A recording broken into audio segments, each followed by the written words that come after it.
Want to watch football without the restrictions of blackouts or cable? Check out expressvpn.com to help you get access to all the live games. Sign up today using the link in the description to get 3 free months.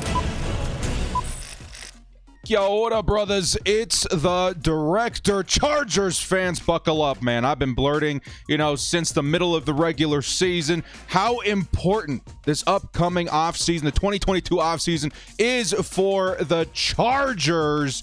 And you know what? I'm here to prove it. I want to set the scene as to why the 2022 season is just so vital to the Chargers moving forward and why it could be different than any other offseason that we've seen in decades. The money, the roster, the coaching, everything comes down to this. Because in the end, guys, when you really sit back and think about it, how this season ended, the way things kind of played out for the Bolts, we cannot let Justin Herbert down again, okay? He must be allowed to compete in the postseason. The coaching knows this. The players know this, the fans know this, and it's going to be up to this Chargers front office with Tom Telesco and Brandon Staley to make that happen this season. And you know what, guys? The Chargers just have so much ammunition to work with. A strategic guy like Brandon Staley, I can see him making some big moves this offseason. So before we do get started, guys, a question for everybody in the comments. In terms of a big trade, okay, because we could see this in 2022, is there any player out there that you would be willing or comfortable with giving up a first-round pick for? Okay, examples like Xavier Howard, Khalil Mack, Marshawn Lattimore. Would you be willing and comfortable to forego a first-round pick in order to add them to the Chargers team, honestly, in this window of opportunity to make a Super Bowl? All right, guys. Now, with that, let's get into this one. Before we do, hit us up with a like and sub if you do enjoy this Chargers content. Small amount of time you guys take to hit the like, sub, and bell notification helps me out a lot. Let's get into this, baby. Lights, camera, action.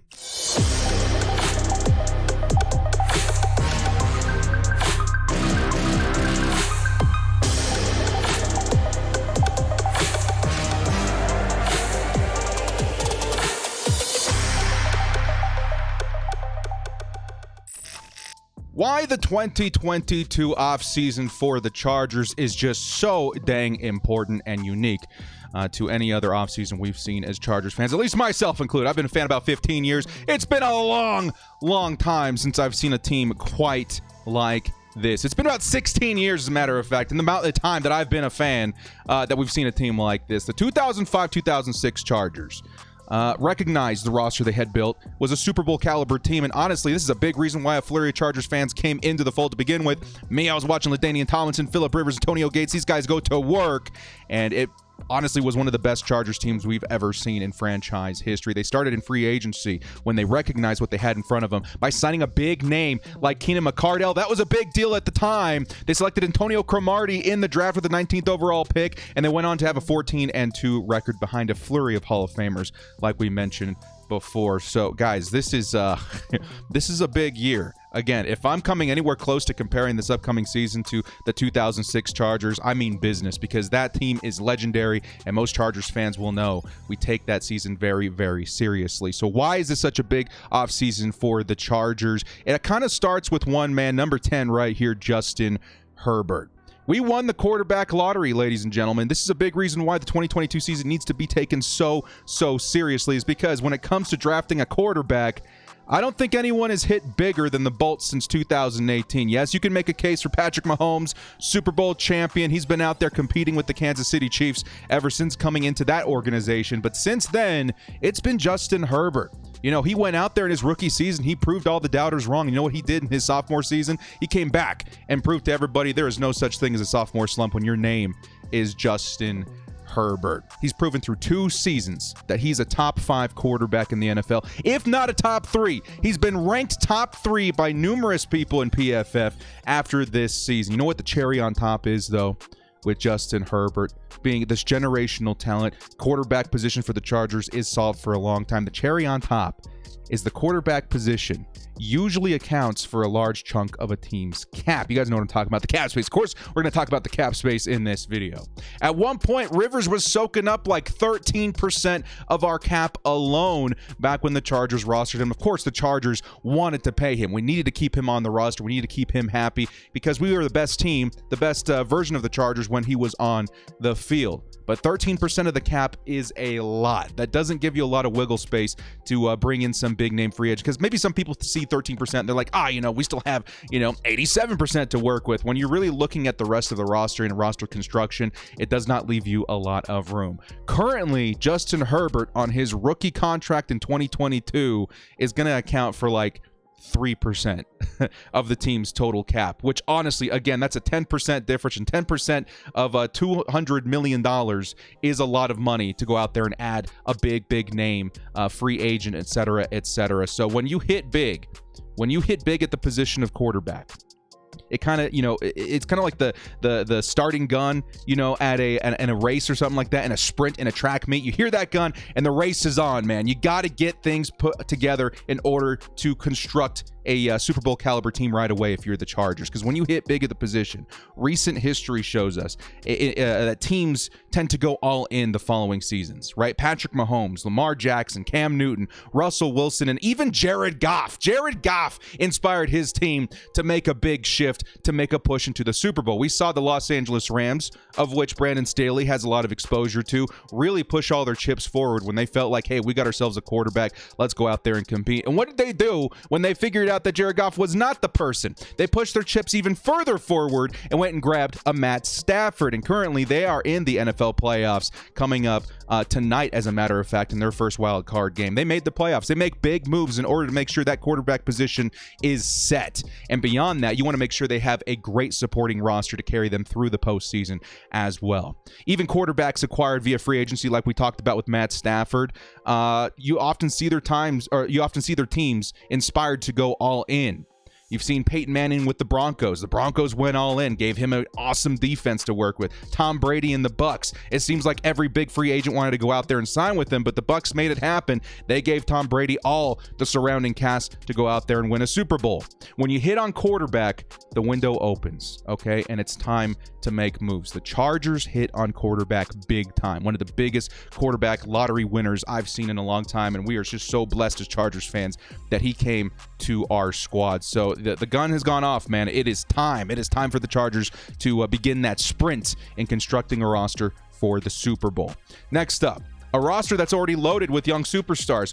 I know the season did not end the way we wanted it to, Chargers fans. That loss to the Vegas Raiders was gutting. It put a bad taste in our mouths. It really left us with an impression that this team is in a worse situation than it actually is. Because despite falling short of the playoffs, this team really is loaded with superstars. Most notably, the guys that are the faces of the franchise, like Keenan Allen, Joey Bosa, Derwin James, Austin Eckler, Corey Linsley. These guys provide a solid foundation of talent. Talent that's already on, long-term contracts outside of Derwin James, who will likely be re-signed very, very soon to a very long-term contract. These are great players to start with. Not a lot of teams can say going into the offseason that they've got a foundation in building blocks of players like the Chargers do.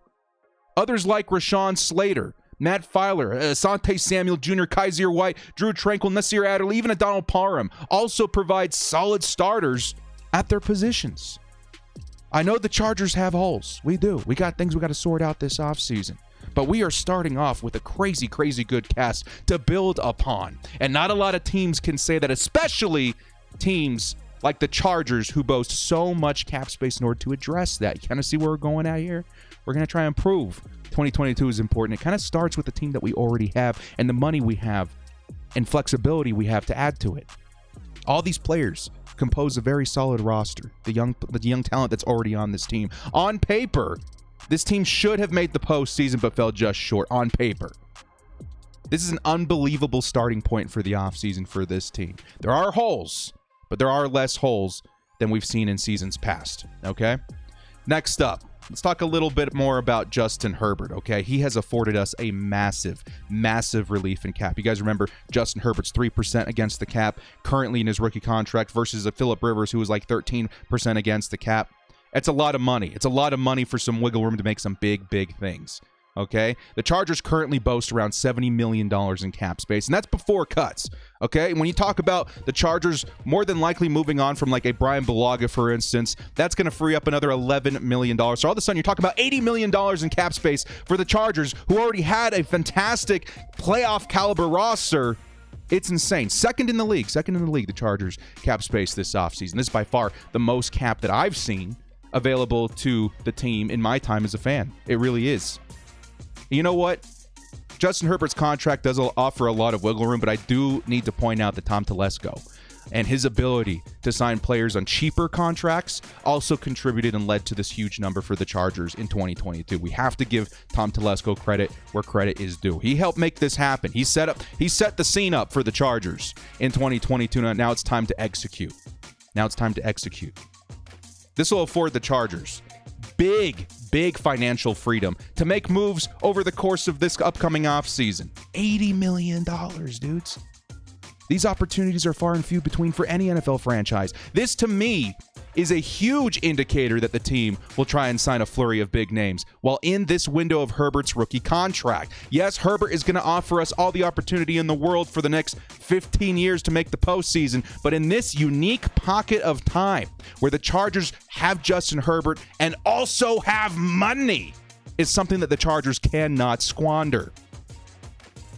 When it's time to sign Herbert, this unique window of opportunity closes. So you've got to take and make the best of the situation while it presents itself.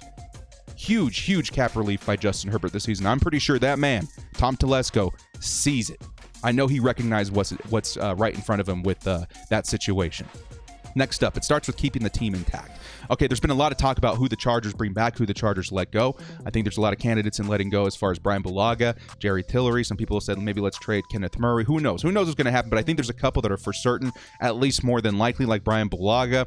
Outside of that, we need to keep some of the big players that did work in this new scheme with Brandon Staley, this new 3-4 defense, the new offense with Joe Lombardi. We got to keep these players intact. We got to keep them on the roster.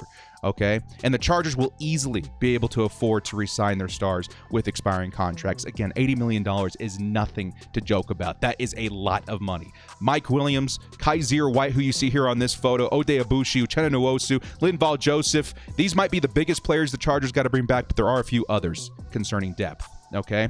This should keep the Chargers cap around $40 to $50 million still available after free agents, even if we do keep Mike Williams, which is insane. Mike Williams is the biggest piece that the Chargers could elect to move on from. Maybe they decide to shift things around when it comes to how they build their wide receiver room, but at the same time, man, $40 to $50 million is still a stupid amount of money just to allot to new players coming to the roster. That is insane. That is absolutely insane. Now, what kind of players are we talking about? A free agent lore is what I'm looking at for the Chargers. This team is going to be a very, very attractive team to join during the offseason. I want to talk about lore. It's no secret that football stars like Davante Adams, the best wide receiver in football who has been connected to the Chargers, who the Chargers could certainly afford, it's no secret that they want to get paid. At the top of the list of teams able to pay these contracts is going to be the Los Angeles Chargers. You can go to the team that boasts the most money, like the Jacksonville Jaguars, and sign with them, but then where are you at? Very similar situation to what we saw Kenny Golladay with the New York Giants. Great player, asked a lot of money, went to a team that could afford him, went to a team that was willing to pay for him, and he kind of disappeared from the NFL. Keep that in mind, because additionally, these players want to be put into favorable situations. The Chargers boast three critical and attractive characteristics when it comes to joining a football team. A franchise quarterback, which a guy like Davante Adams would say, dude, this Justin Herbert kid, I can imagine the kind of plays I can make with this guy, really set forth, what I am as a football player into the league. Franchise quarterback. How many players flocked to Tampa Bay when Brady entered the fold? How many players decided, hey, I'm going to go out there, maybe a cheaper contract, maybe I could have gone other places, but this is the place I want to be. I want to win a ring with Tom Brady. Justin Herbert does offer some of that same characteristic, same potential, even as a Tom Brady. They have a player's head coach. Brandon Staley's reputation among the league is very favorable towards the player. There's a lot of, stories coming out that players want to leave, or players were acting out, or players, I don't know. They just did not like the coaching situation that they were in Because, I don't know, Brandon Staley just does it different. The players love Brandon Staley. They'll run through a wall for Brandon Staley. Brandon Staley knows how to fire up his squad and support his players. We've seen big moves through the course of the actual regular season that do back this up, that do provide evidence that he's about his players. Really huge game that Brandon Staley and the Chargers needed to win, and Joey Bosa goes out with a concussion. A couple of drives later, it said that he could return, but Brandon Staley elected to hold him out because he knew of Joey Bosa's concussion history. He knew that Joey Bosa is at risk to get another concussion, and you know what that does to an individual in their walk of life? It kind of messes things up. So Brandon Staley made the right choice, the player's choice in that situation, even with everything on the line. And that really does show that he is a player's coach. And lastly, the last characteristic is a championship-built roster, okay? These free agents, they know how good they are. Davante Adams knows how good he is and what he brings in terms of value. But the team as well needs to make sense for the player's situation, okay? The Chargers offer a playoff caliber team that is on the cusp of Super Bowl contention. They really are. And this means big stats, big waves, big contracts in the future for whatever player decides to join the team. It's a safer bet than other big cap teams like the Jacksonville Jaguars and Miami Dolphins. If you come to the Chargers, you're building a resume.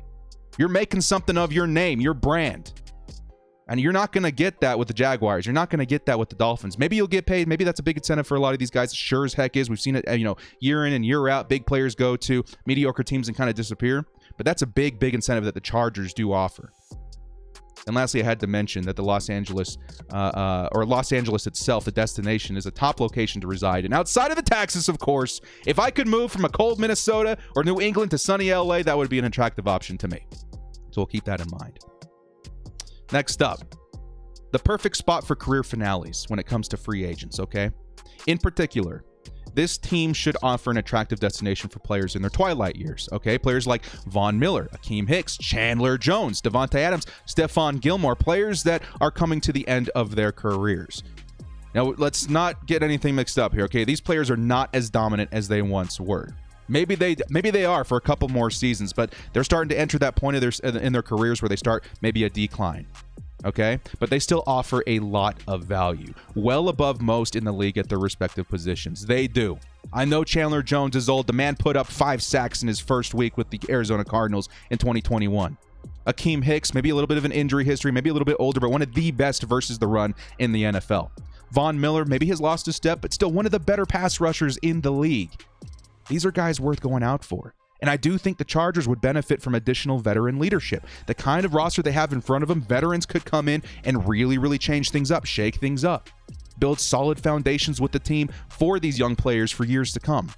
And the beautiful part of this equation is the contract length when it comes to veteran leadership. These players will want a 1 to 3 year contract, more likely than not, because they understand the situation they are in with their age. Herbert will need to be paid once these contracts expire. You guys see that? You guys just see the numbers line up right there? These veterans, let's say like a Chandler Jones, comes to the Chargers on a 3-year contract. By the time his contract is expiring, it's time to pay Justin Herbert. That's the window that we're talking about. That window of financial freedom perfectly fits what a veteran would be asking for in terms of length of their contracts. It makes a lot of sense. We've seen Super Bowl caliber teams do the same in recent league history. J.J. Watt to the Arizona Cardinals. Tyrann Mathieu to the Kansas City Chiefs, and like 5 or 6 huge players to Tampa Bay. And a lot of these guys ended up taking favorable contracts for the team because they're chasing, the money, but they're also chasing the repertoire. They're chasing the championship. They're chasing the asterisk next to their name as Super Bowl champions. So that's a big thing to consider. Next thing, less holes to fill. Now, like we stated earlier, this team already is loaded with a good number of quality starters. We really are. Superstars even. But this team is still having glaring issues, glaring holes and problems to solve. Mainly defensive tackle, corner, right tackle, edge, maybe wide receiver, depending on what we do with Mike Williams. The beauty of this, however, is the flexibility that we have to address these issues. Again, the money is a big deal, dudes. It's a big deal this offseason. The Chargers will be able to afford a few big names, which could transform their position groups over one season. We're going to have more videos to come over the course of the offseason with specific positions and names, but that's something really, really big to keep an eye on. Another really big aspect of less holes to fill are also the flip side of it. We do have a large number of players that we need to bring in, but they're not going to cost a lot. And these players are your depth positions, your depth players, right? The Chargers really suffered this last season from not having quality depth and quality backups on their squad. In the era of COVID NFL, right? Any given week, you could lose half your roster, and those depth signings are going to come into play in clutch and critical situations. The Chargers, for the first time in a long time, they can transform their depth over one offseason. These are not players asking for $4, $5, $6 million yearly contracts. They're not. These are players that are asking maybe a little bit more than other depth pieces, $1, $2 million, that when called upon, when asked to step up, can step up better than a majority of the other players signing these similar contracts. They really, really can. And if we can say one thing about Brandon Staley, he's been really good at finding undrafted free agent talent, free agent talent in general, especially when it comes to depth and stuff like that. So the Chargers this last offseason got exposed. We didn't have great depth. This next offseason, we have, honestly, the financial freedom to completely rebuild that.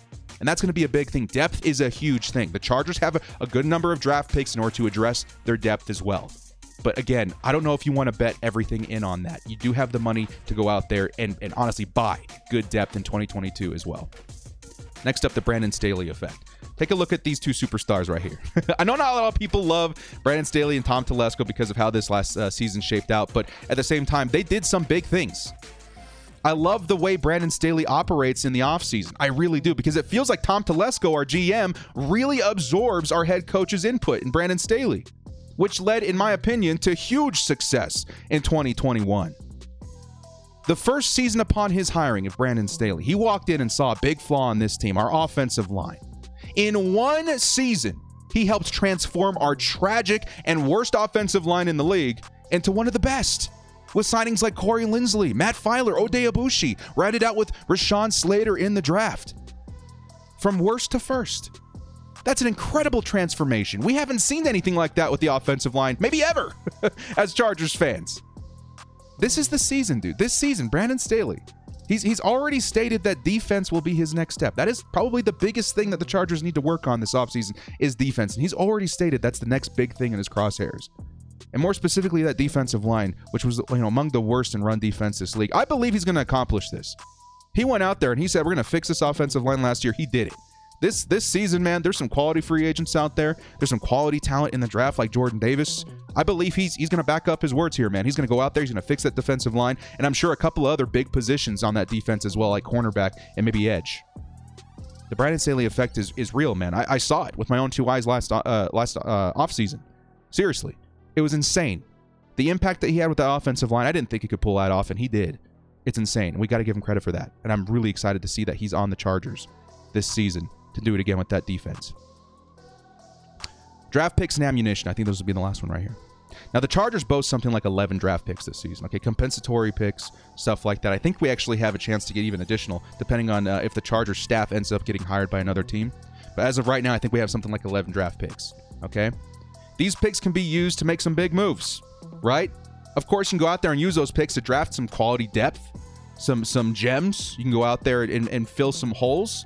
But I think also notably trades. With that amount of draft capital that you have, trades become more than likely. With these picks, the Chargers can make a big draft night move to grab their guy. Let's say Jordan Davis starts climbing boards and that's their guy. They could trade some of their late round compensatory picks in order to go get their guy. But additionally, these could be used to acquire players via trade in the offseason. Sometimes your 4th or 5th round pick is enough incentive for a team to unload a big contract, which the Chargers can't afford. It offers flexibility, the amount of picks that we have and the ammunition we have. Not to mention, the Chargers also landed in a great spot to nab some quality talent in the draft with the 17th overall pick. There's some good options. We nabbed Derwin James from that spot a couple of years ago. At 17, the Bolts could grab an immediate starter like Jordan Davis, who can contribute year one. That number, that specific spot in the draft gives the Chargers hope to grab somebody for now.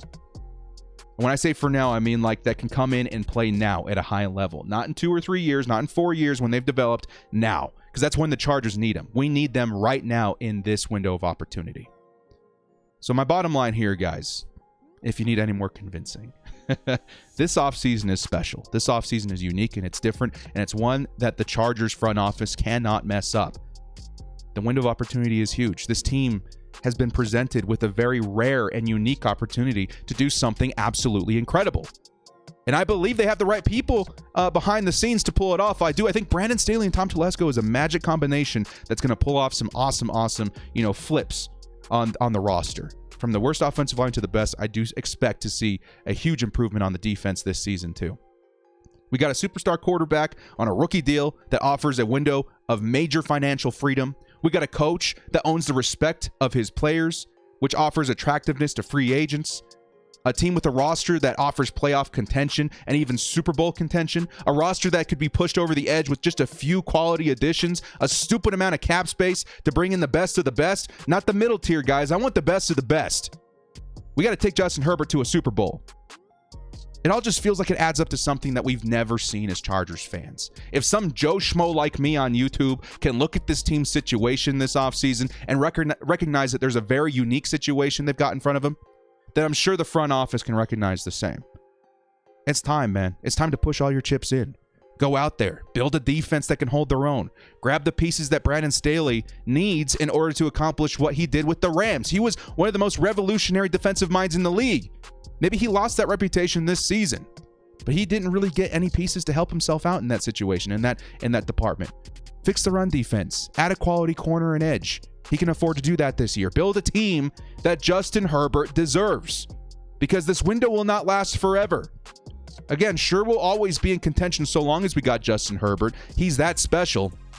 But this unique environment of which being able to afford him as well as a flurry of superstars, this will not last long. This is the moment we've been waiting for. It's time to make a Super Bowl. And again, I just feel like the pieces have been presented. The opportunity is here. We cannot mess this up. And that's why the 2022 offseason is so special. Well, guys, in the comment section below, let me know your thoughts on the 2022 offseason. Some of the must-accomplish objectives for the Chargers as we are, fixing the team up for 2022. And also, as far as the question that I posed at the top of the video in terms of a big trade, is there any player out there you'd be comfortable giving up a first-round pick for? I would honestly say, in my opinion, my answer to that question is probably going to be an edge player. Maybe like Khalil Mack. I don't know. I think that honestly would transform that defense dramatically. But you guys let me know if there's any player that you'd be willing to do that for as well. Well, guys, let me know your thoughts and your questions in the comment section below. Very fun video today. We're getting to the offseason, all this fun stuff, speculation, observation, really starting to poke up. And this is one of my favorite things to cover with the Chargers is the possibilities to get better.